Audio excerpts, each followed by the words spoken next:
오늘은 지난 시간에 이어서 계속해서 하나님을 체험하자 이런 주제를 가지고 말씀을 드리도록 하겠습니다.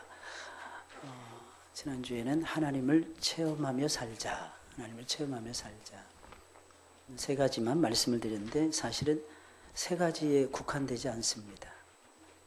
하나님은 여호와 이레의 하나님이시고 여호와 라파의 하나님이시고 여호와 니시의 하나님이심을 알려드렸습니다. 오늘은 하나님의 본질을 체험하자, 하나님의 본질을 체험하자 이런 제목입니다.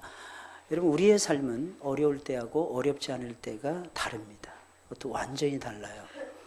어려운 일을 당하면 일단 그 일 자체에 놀라서 우선은 당황하게 됩니다. 하지만 진실한 성도, 진실한 그리스도인은 그 속에서도 반드시 하는 것이 있어요. 하나님을 찾고 하나님께 묻습니다. 하나님, 지금 나에게 무슨 일이 일어나고 있습니까?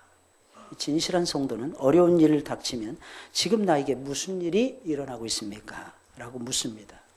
당연히 그런 상황 속에서도 내가 무엇을 해야 하는 것입니까? 라고 묻습니다. 그러면 신기한 일이 벌어지는데 아주 놀라운 영적인 체험을 하게 됩니다. 그것은 무엇입니까? 여전히 내 인생 가운데 찾아오셔서 일하시는, 어렵고 힘든 상황 속에서도 변함없이 일하시는 하나님을 만나게 되는 것입니다. 보다 정확하게 표현하자면 내가 만난 모든 어렵고 힘든 문제를 주님의 십자가의 그 위대하신 사랑을 통해서 능히 해결해 가시는 하나님의 크신 사랑을 맛보게 되는 것입니다. 그러니 어렵고 힘든 상황은 우리로 하여금 하나님을 체험하는 수단인 것입니다. 하나님을 보게 하는 중요한 통로가 되는 것입니다. 만약에 여러분들에게 어려움이 없다면 여러분들은 절대로 바쁜 일상 속에서 하나님을 만나려고 시도조차도 하지 않을 것입니다. 그래서 어려움을 만난다는 것은 이렇게 소중한 거예요. 하나님을 만나게 해주는 통로가 되는 것입니다. 쉽게 말씀드리면 이겁니다. 하나님은 반드시 어려움 속에서만 체험할 수 있다는 것입니다. 어렵지 않으면 하나님을 체험할 수 없어요. 그래서 너희가 하나님 나라에 들어가려면 하나님의 복음을 듣는 것뿐만 아니라 믿을 뿐만 아니라 고난도 함께 받아야 되느니라 라고 성경은 역설해주고 있는 것입니다. 내가 도저히 감당할 수 없는 크고 작은 인생의 난제들 속으로 저와 여러분들이 들어가야만이 하나님을 만나고 하나님을 체험하게 되는 것입니다. 특별히 우리는 어렵고 힘든 상황 속에서 하나님의 어떤 측면을 체험해야 되는 것입니까? 본질입니다. 하나님의 본질적인 측면을 체험하셔야 되는 것입니다. 사실은 그것 때문에 하나님은 우리에게 어렵고 힘든 일을 허락해 주시는 것입니다. 하나님의 본질을 체험하라고 어렵고 힘든 일을 주시는 것입니다. 그러니 제발 어렵고 힘든 여러분들의 인생길에서 하나님의 본질을 체험하시기를 예수님의 이름으로 축원을 드립니다. 그럼 우선 하나님의 본질은 무엇입니까? 하나님의 본질은 사랑이에요. 여러분, 하나님은 사랑이심이라 라고 성경은 이야기해주고 있습니다. 요한일서 4장 16절에 있는 말씀이에요. 오늘 본문의 말씀 쭉 내려가면 16절 있습니다. 우리 16절 말씀 다 같이 읽어보겠어요. 시작. 하나님이 우리를 사랑하시는 사랑을 우리가 알고 믿었느니 하나님은 사랑이시라. 사랑 안에 거하는 자는 하나님 안에 거하고 하나님도 그 안에 거하시느니라. 이 사도 요한은 하나님을 늘 가까이, 예수님을 늘 가까이 모시고 살았던 하나님의 사자였고 하나님의 종이었어요. 그가 만난 하나님은 어떤 분이셨습니까? 그는 이렇게 말합니다. 하나님이 우리를 사랑하시는 사랑을 우리가 알고 믿었느니. 알지 못하면 모른다는 것입니다. 이 안다라고 하는 표현은 히브리어로 야다라고 하는 표현인데 체험 속에서 아는 것을 얘기하는 거예요. 내가 오감을 통해서 하나님을 보는 거예요. 여러분, 눈을 통해서 하나님을 보는 거예요. 귀를 통해서 하나님의 음성을 듣는 거예요. 코를 통해서 하나님의 움직이시는 향취를 느끼는 거예요. 입을 통해서 하나님을 고백하면서 하나님을 만나는 것입니다. 이 고백이 얼마나 중요한지 아십니까? 이 고백하는 대로 하나님이 만나져요. 그래서 이 입술의 열매를 따먹고 살아간단 말이죠, 여러분들이. 그래서 이 입술에 무슨 열매를 맺느냐, 어떤 고백을 하느냐 하는 것은 대단히 중요한 일이에요, 여러분. 그럼에도 불구하고 많은 사람들은 입술을 잘못 사용할 때가 너무 많습니다. 아주 부정하게 사용할 때가 정말 많습니다. 왜 그러냐? 속이 변화되지 않아서 그런 거예요. 속에 아직도 죄성이 남아있기 때문입니다. 속에 아직도 악성이 남아있기 때문입니다. 여러분, 그 죄성과 그 악성은요, 죄송하지만 예수님의 십자가의 사랑으로도 잘 안 돼요. 예수님의 부활의 권세로도 안 바뀌어집니다. 성령을 충만하게 받아도 잘 안 바뀌어집니다. 그럼 어떻게 바뀌어질 수 있습니까? 인정하고 고백하셔야 돼요. 기도를 통해서만 바뀌어지는 거예요. 그래서 많은 사람들이 신앙생활 하는데 잘 변화되지 않습니다. 이유를 가만히 보면 기도가 너무 약해요. 여러분 분명히 찬송은 얘기하고 있습니다. 여러분 내 기도하는 그 시간이 가장 즐겁다고요. 여러분 어떠십니까? 기도하는 시간이 즐거우십니까? 아니면 괴로우십니까? 기도하는 시간이 왜 이렇게 길어야 돼? 너무 답답해. 하나님 나에게 언제까지 이렇게 기도하라고 하시는 거야?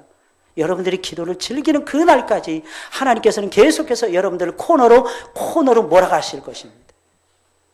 그래서 마침내는 하나님의 역사를 체험하는 수준에까지 이를 수 있도록 하나님께서는 도우실 것입니다. 그것이 무엇입니까? 기도하는 즐거움이에요. 그 기도를 통해서 우리는 하나님을 알게 되는 거예요. 요한은 하나님을 알았던 사람이에요. 예수님을 알았던 사람이에요. 예수님을 가까이 만났던 사람이에요. 그래서 그의 눈은 항상 열려 있었고, 그의 귀는 항상 열려 있었고, 그의 코는 항상 열려 있었고, 그의 입도 역시 항상 열려 있었고, 그의 피부도 항상 열려 있어서 항상 피부적으로 하나님을 체험했다는 거예요. 이게 요한의 삶이었어요. 그래서 요한은 늘 고백을 합니다. 내가 하나님을 맛보 알았다. 내가 하나님의 능력을 맛보 알았다. 내가 하나님을 안다. 내가 하나님을 체험했다. 내가 하나님을 만졌다. 이렇게까지 얘기해요. 내가 하나님을 만졌다. 예, 실제로 예수님은 하나님이셨잖아요. 요한은 늘 예수님의 곁에 기대고 있었어요. 요한은 예수님의 품에 늘 안겨 있었습니다. 심지어는 요한은요, 신기한 건, 이 12 제자들만 모아놓고 만찬을 하는데, 성만찬을 하는데, 그 자리에서도 예수님의 품에 안겨서 떡을 받았고, 예수님의 품에 안겨서 포도주 잔을 받았어요. 그러니까 예수님을 늘 터치했대요. 예수님을 늘 만졌죠, 여러분. 사랑하는 여러분들 기억하셔야 됩니다. 우리 주님 우리에게 찾아오셔서 우리를 만져주세요. 그리고 우리도 주님을 만져야죠, 여러분. 우리도 주님을 체험하면서 살아가셔야 되는 것입니다. 하나님은 체험할 수 있습니다, 여러분. 마귀는 계속 속삭여요. 하나님은 멀리 계시니까, 하나님 거룩하신 분이시니까 너희는 체험할 수 없어. 그러나 성경 계속해서 저와 여러분들을 깨우쳐 줍니다. 너희가 하나님을 만나야 돼. 너희가 하나님을 만나야 살 수 있어. 너희가 하나님 만나는 것이 너희의 기쁨이야. 너희가 하나님 만나는 것이 진정한 행복이란다. 성령께서는 계속해서 우리에게 가르쳐 주시는 것입니다. 신기한 것은 하나님은 사랑이시라. 아예 정의를 딱 내려요. 하나님의 본질, 하나님의 얼굴, 하나님의 표현 방식, 사랑이라는 뜻이에요. 사랑 안에 거하는 자는 하나님 안에 거하고, 더 재미난 건 하나님도 그 안에, 그의 안에 거하느니라.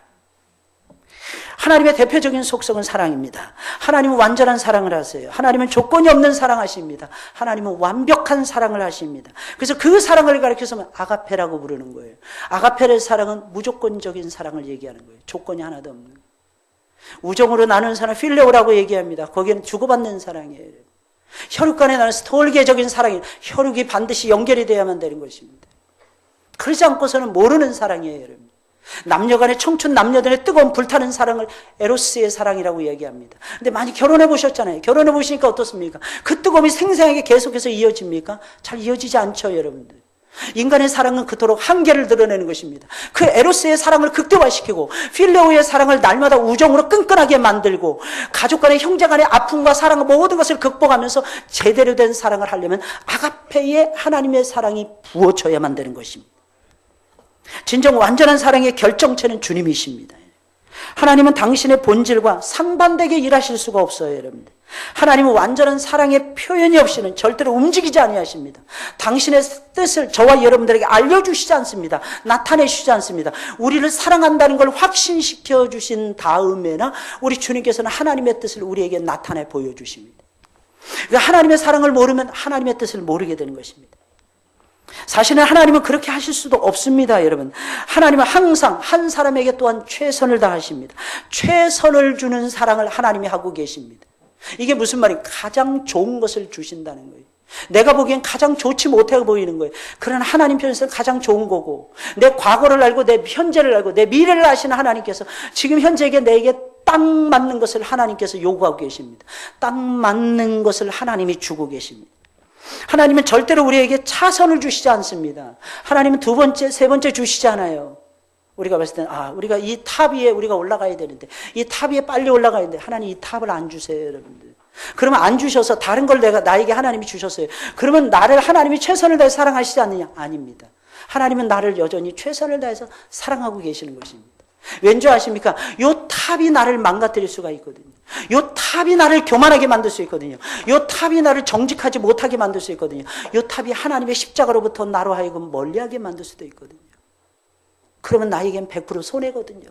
왜? 교만한 자는 망하니까. 두말할 필요도 없어요, 여러분. 교만하면 망해요.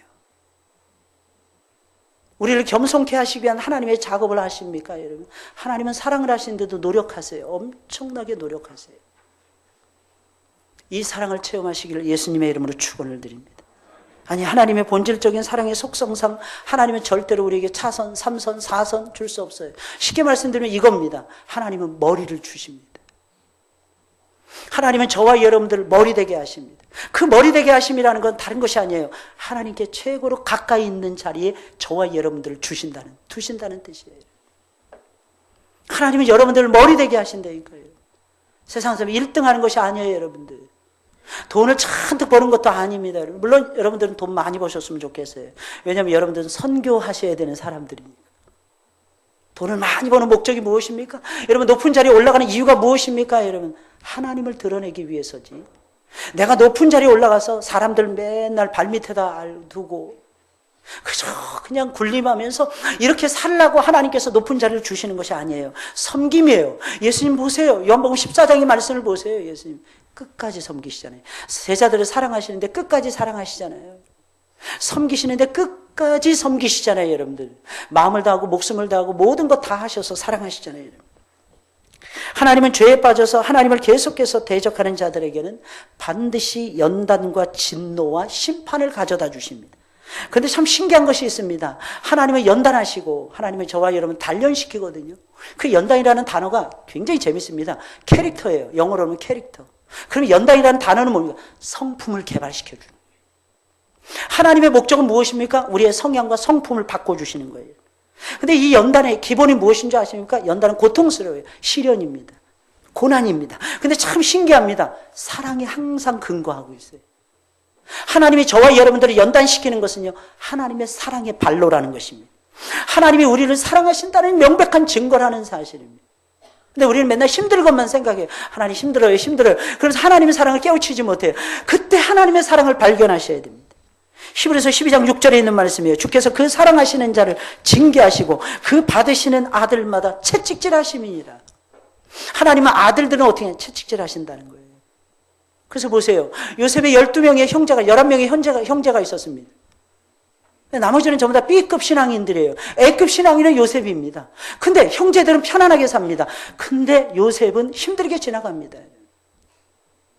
아브라함에겐 두 아들이 있었습니다. 나중에 6명의 아들을 추가로 더 낳았지만 이스마엘이 첫 번째 아들이었어요. 이스마엘은 편안하게 삽니다.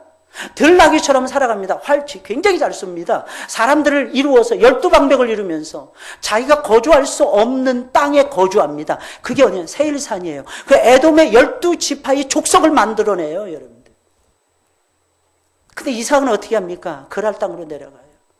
그랄 땅으로 내려가서 뭐 했습니까? 열심히 우물만 파댔습니다. 우물 파면은 블레셋 사람들이 뺏는 거예요. 그냥 줍니다. 우물 파면 블레셋 사람이 또 쳐들어오는 거예요. 뺐습니다.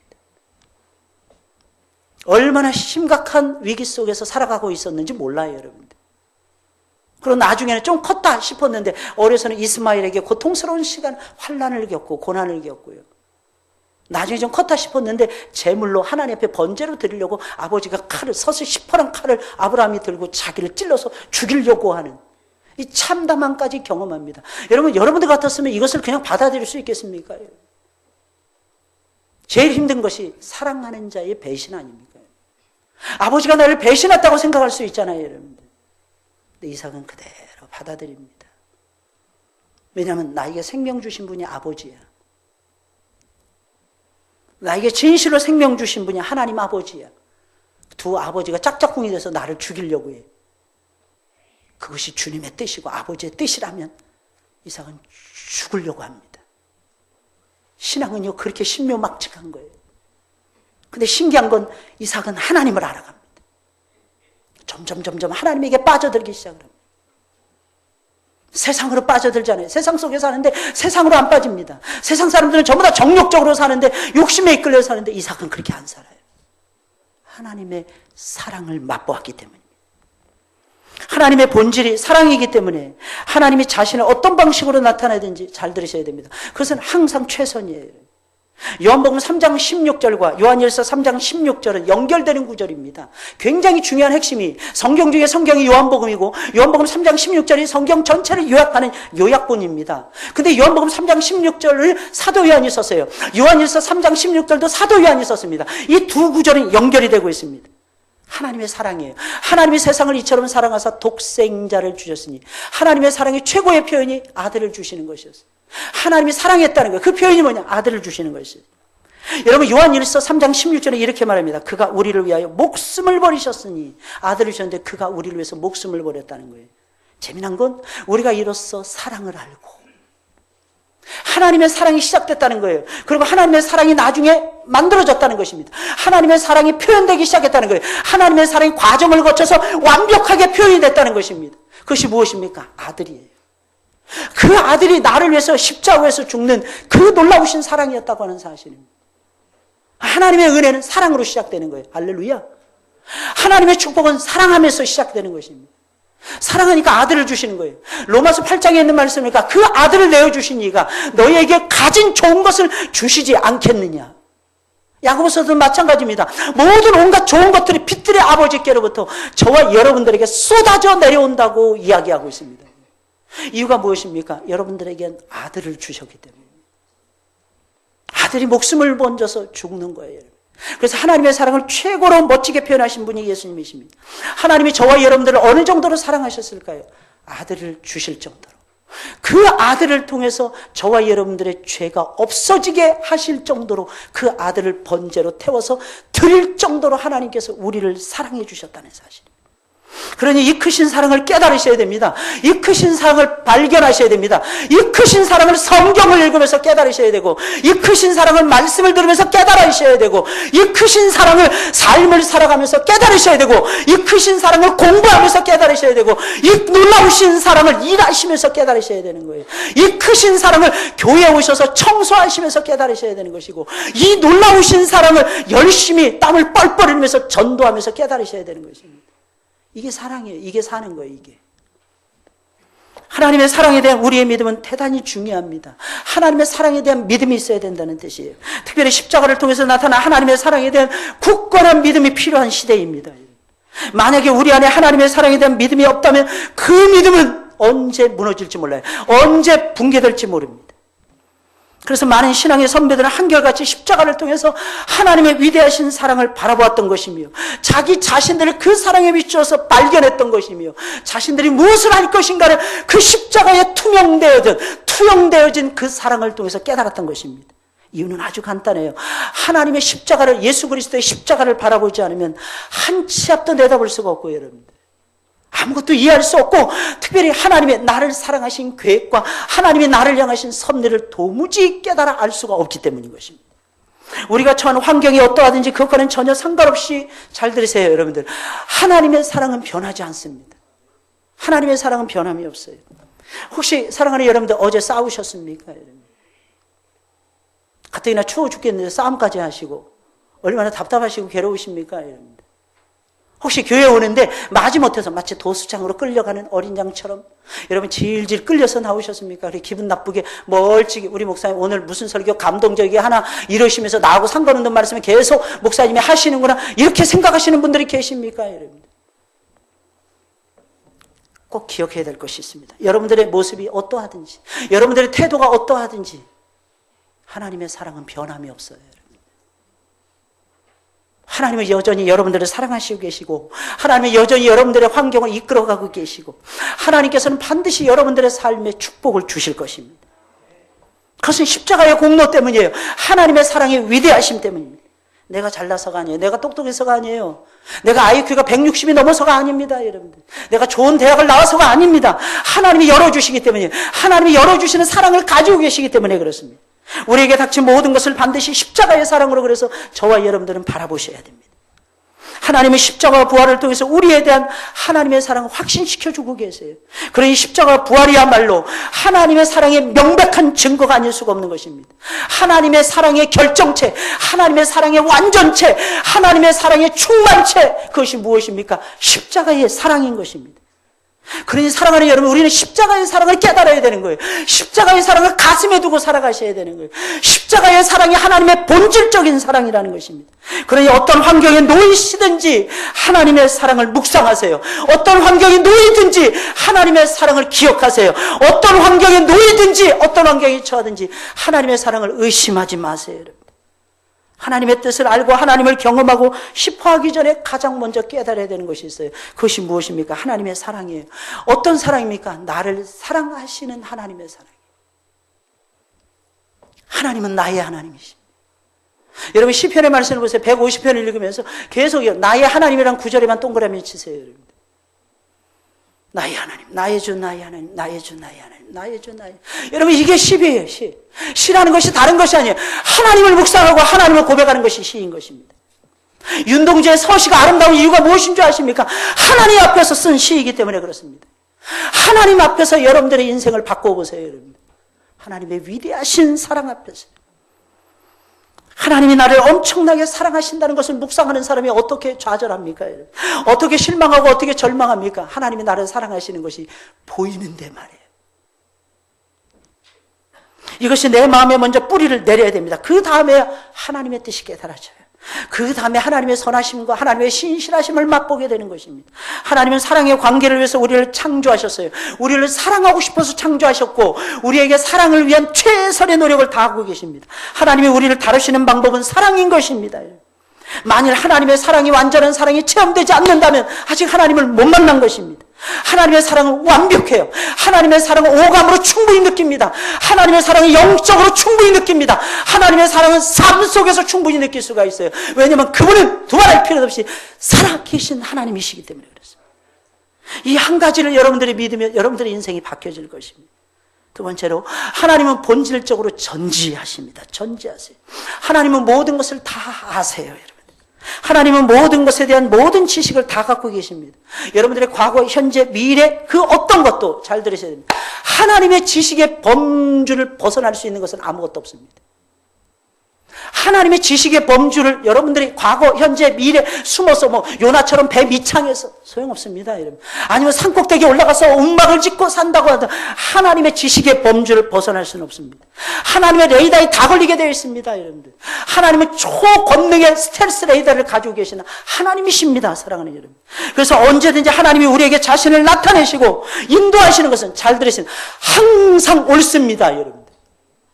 사람들이 입이 삐죽삐죽 거리든지 여러분들 사람이 기분 나빠하든지 그건 사람의 생각이에요. 하나님이 우리에게 주시는 것은 항상 옳습니다. 여러분들.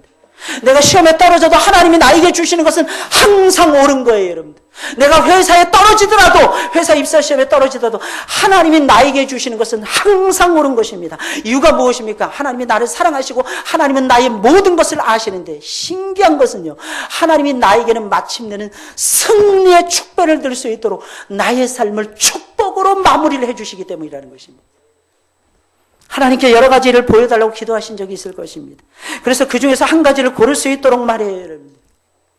도대체 하나님이 몇 가지를 주셔야 만족하시겠습니까? 정말 신기하고 놀라운 사실은요. 아마 학창시절에 여러분들은 경험해 봤을 것입니다. 답을 고치면 그게 오답이에요. 이상해.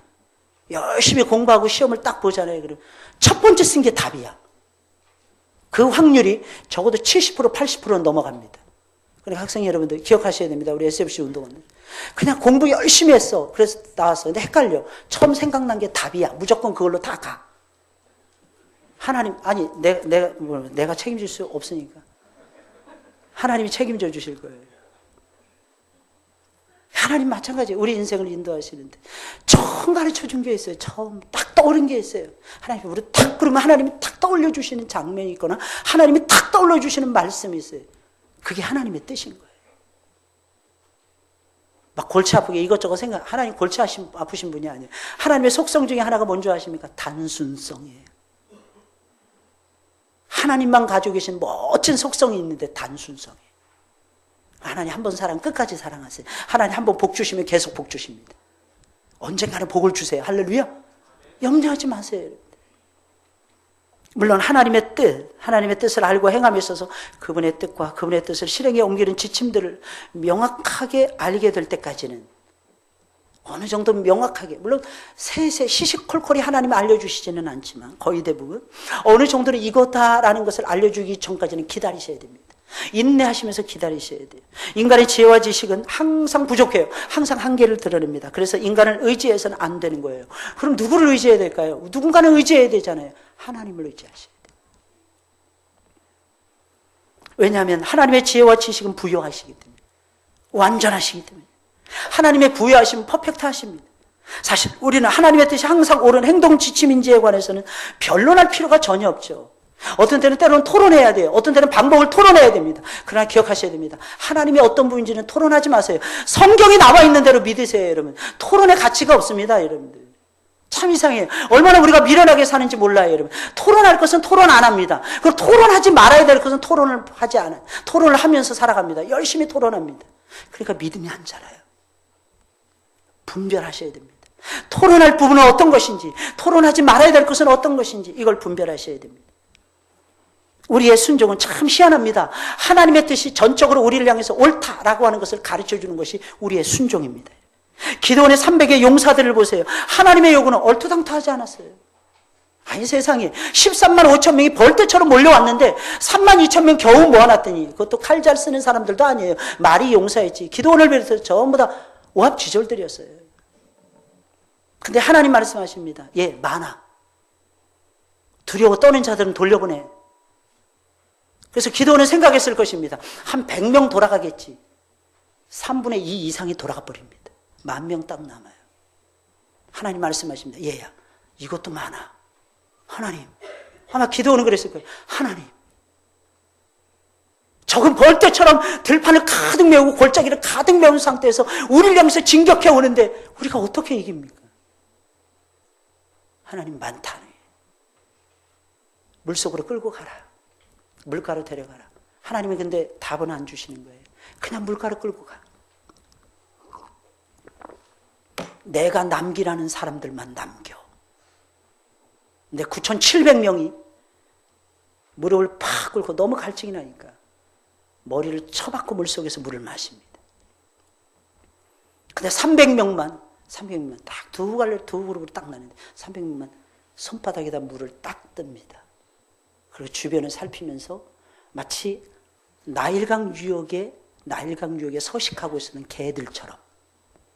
나일강 유역은 악어떼를 비롯한 어마어마한 들짐승들이 많아요. 개들이 와서, 들개들이 와가지고 물을 마시는데 얼마나 영리하게 마시냐면 혓바닥을 한번 싹 핥아 마시고 주변을 돌아보고 혓바닥을 싹 핥아 마시면서 주변을 돌아봅니다. 물을 딱 떠가지고 주변을 살피는 300명만 남기고 나머지 돌려보내는 거예요. 그 300명을 데리고 또 전쟁에 나갑니다. 뭘 가지고 나가는 줄 아십니까? 횃불 가지고. 근데 횃불을 항아리 속에 감추는 거예요. 한쪽에 나팔을 들고 나가는 거예요. 이게 전쟁입니까? 이게 칼을 들고 싸워도 시원찮은데. 나팔은 하나님의 말씀의 선포입니다. 횃불은 성령의 역사예요. 항아리는 나 자신을 상징하는 거예요. 나 자신을 깨뜨리지 아니하면 횃불이 타오를 수가 없는 거예요. 하나님으로 능력을 삼으시라는 뜻이었어요. 그러니까 전쟁에서 이겨버리는 거죠, 여러분. 나중에 쫓아갑니다. 숫곳 사람들 만납니다. 분우엘 사람들 만납니다. 이야, 이제 쫓겨가는 놈들이 더 많아. 쫓아가는 놈은 300도 안 돼. 지쳐서 가지고. 몇 놈은 또 이탈됐을 거 아니겠습니까? 1만 명 이상이 쫓기는 거예요. 이게 비교가 되겠습니까? 숫곳 사람들이 외면해요. 야, 우리에게 떡을 달라. 아무것도 밤새도록 못 먹었으니까 우리에게 떡을 달라. 분우엘 사람들이 외면해버립니다. 당연하죠, 여러분들. 쫓겨가는 놈들은 10,000명이 넘는데 쫓아가는 놈들은 고작해야 300인데 이것도 칼도 안 들었어. 이런 것들한테 어떻게 기대입니까, 여러분들? 내 인생을 어떻게 그런 것들에게 맡깁니까? 그러나 잘 들으셔야 됩니다. 그들에게 맡기는 것은 그들을 세우신 하나님께 맡기는 것이었어요. 그들을 믿는 것이 아니었어요. 그들을 보내주신 하나님을 믿는 것이었습니다. 여러분, 이게 순종이에요. 하나님의 뜻에 순종하잖아요. 잘 들으셔야 됩니다. 승리합니다. 왜 맨날 실패하는 것입니까? 하나님의 뜻에 순종하지 않으니까. 언제든지 하나님이 지시하시면 무조건 옳은 것입니다. 왜? 하나님의 뜻은 항상 선하기 때문입니다.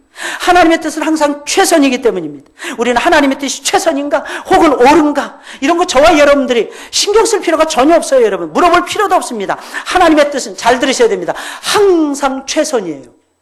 하나님의 뜻은 항상 옳습니다. 왜 그런 것입니까? 하나님 우리 사랑하시니까. 두 번째, 왜 그런 것입니까? 하나님은 전지하신 분이시니까. 여러분들의 능력, 여러분들의 지혜, 여러분들의 모자람, 여러분들의 인격, 여러분들의 태도, 여러분들의 과거의 체험, 지금 좋아하는 거, 앞으로의 체험, 하나님은 다 알고 계십니다. 그러니 하나님이 나에게 주시는 것은 항상 최선인 거죠. 하나님의 본질 두 번째, 꼭 기억하세요. 하나님은 전지하십니다. 세 번째, 하나님은 전능하십니다. 하나님은 못하시는 것이 없어요. 무에서 유도 창조하셨어요. 아무것도 없는 상태에서 온 세상을 만드신 위대하신 하나님이십니다. 그분이 우리 하나님이세요. 자신이 목적하신 모든 것을 전부 다 이루실 수가 있습니다. 이사야 46장 10절 11절의 말씀을 보세요. 여러분 내가 종말을 처음부터 구하며 하나님 말씀인데 이사야 46장 10절 11절에 있는 말씀이니까 내가 종말을 처음부터 구했다. 이건 무슨 말이에요? 하나님은 시작할 때부터 종말까지 다 보고 계신다는 뜻이에요. 여러분들의 인생을 부르셨어요. 여러분들이 어떤 과정을 거치고 하나님을 체험하고 어떻게 하나님을 섬길 것인가 하나님이 전부 다 보고 계십니다. 전부 다 알고 계세요. 마지막까지 전부 다 보고 계십니다. 아직 이루지 아니한 일을 옛적부터 보이고 아직 이루어지지 않았는데 나타나지도 않았는데 아주 오래 전부터 하나님이 보여주셨어요. 그래서 성경을 읽으면 깜짝 놀란 사실인데 여러분 2000년 3000년 전에 기록된 하나님의 말씀 속에 내가 들어있는 거예요. 내가 들어있어요. 내 모습이 들어있어요. 하나님이 나를 비춰주고 계세요. 야곱을 통해서 하나님이 나를 비춰주고 계세요. 이삭을 통해서 나를 비춰주고 계세요. 모세를 통해서 하나님 내 모습을 가르쳐주고 계세요. 모세를 보시면 안 됩니다. 모세를 통해서 내 모습을 하나님이 하나하나 차곡차곡, 아론을 통해서 하나님이 내 모습을 하나하나 차곡차곡, 이스라엘 백성들의 실패하는 삶을 통해서 내 모습을 하나하나 차곡차곡 하나님께서 다 보여주고 계십니다. 성경은 그렇게 읽어야 재미가 있습니다. 성경이 무슨 요즘 유행하는 드라마 정도로 생각하시면 안 돼요. 성경은 감춰진 책이에요. 하나님의 그 빛나는 사랑을 감춰놓고 계세요. 그러면서 공개된 사랑이에요. 다 알려주셨어요. 근데 신기한 건 감춰져 있어요. 이건 성령이 아니고서는 깨달아 알 수 없는. 특별히 우리는 하나님의 전능하심을 깨달으셔야 됩니다. 이르기를 나의 모략이 설 것이니 내가 나의 모든 기뻐하는 것을 이루리라 하였노라. 내가 동방에서 독수리를 부르며 먼 나라에서 나의 모략을 이룰 사람을 부를 것이라. 내가 말하였은즉 정령 이룰 것이라. 경영하였은즉 정령 행하리라. 사람이 막을 수 없다는 거죠. 이방인들이 잔뜩 쳐들어와가지고 이스라엘을 난도질합니다. 예루살렘 다 망해요. 이게 40장까지 39장까지의 내용 아닙니까? 40장부터는 하나님의 축복이 나타나는 거예요. 너희가 망해도 염려하지 마라. 너희가 실패해도 염려하지 마라. 너희가 이방 땅에 포로로 끌려가도 두려워하지 말라. 내가 너희와 함께 할 것이니라. 내가 너희를 보호해 줄 것이니라. 내가 너희를 높여줄 거예요. 다니엘 보세요. 최고의 자리에 올라갔잖아요, 여러분들. 왕도 자주유지했잖아요, 다니엘이 여러분들. 국무 대신들을 자기 말고도 있는 국무 대신들도 손가락 두드리듯이 여러분 숟가락 움직이시 전부 다 움직여버렸잖아요, 여러분들. 수많은 문무백관들을요 전부 다 움직였잖아요, 여러분들. 그 속에서 스룹바벨 같은 총독이 나왔잖아요, 여러분들. 여호수아 같은 대제사장이 보존이 되어서 다시 돌아가서 예루살렘에서 스룹바벨 성전을 다시 세워서 하나님을 영화롭게 해야 되냐. 그들의 돈이 아니었어요. 왕이 계속해서 다 투자해 주는 거예요. 수천 명의 군사를 내주면서 너희들이 가는 곳에 수만 명의 군사를 내주면서 아무도 너희들을 못 건드리게 할 것이니라. 너희들에게 금은보화를 잔뜩 실어줄 것이니 이것을 가지고 너희들은 너희들의 하나님의 성전, 너희들이 믿을 하나님의 성전을 만들라는 것이었어요. 자기 돈이 아니었다니까요. 이 대목에서 저와 여러분들이 반드시 생각하셔야 되는 부분이 있습니다. 하나님이 우리를 부르셨어요. 하나님이 우리에게 직분 주시고 사명 주셨어요. 감당해 낼 수 있는 지혜와 능력을 주실까요? 안 주실까요? 지금은 믿어지죠. 지금 이 말씀 들으면. 조금 힘들면, 조금 어려워지면, 좀 더 내 인생에 급한 일이 벌어지면 우선순위가 순식간에 뒤집어져서 하나님 왜 능력도 없는 나에게 맡기셨나이까. 우리가 이럴 때가 얼마나 많습니까? 하나님은 여러분들을 부르셨어요. 하나님은 여러분들에게 직분 주셨어요. 하나님은 여러분들을 하나님의 사람으로 사용하기를 원하십니다. 그러면 하나님은 능력도 주십니다. 하나님은요, 신기합니다. 하나님의 역사의 한복판에 내가 딱 놓여지잖아요. 그 다음부터 내 인생을 간섭하시기 시작하시면서 하나님이 내 인생을 재배열, 재배치하십니다. 왜? 우리의 생각이 잘못된 것이 너무 많고 우리의 태도가 못된 것들이 너무 많기 때문에 하나님이 재배치 아니하시면 하나님의 손에 붙들려서 쓰임받을 수 없으니까. 그때 하나님이 주시는 것이 무엇인 줄 아십니까? 능력이에요. 능력이라니까요. 은사예요, 은사. 하나님은 엄청난 은사를 부어주십니다. 자주 우리는 주어진 일이 아닌 나의 능력이나 나의 자원으로 뭔가를 할 수 있다고 착각할 때가 참 많습니다.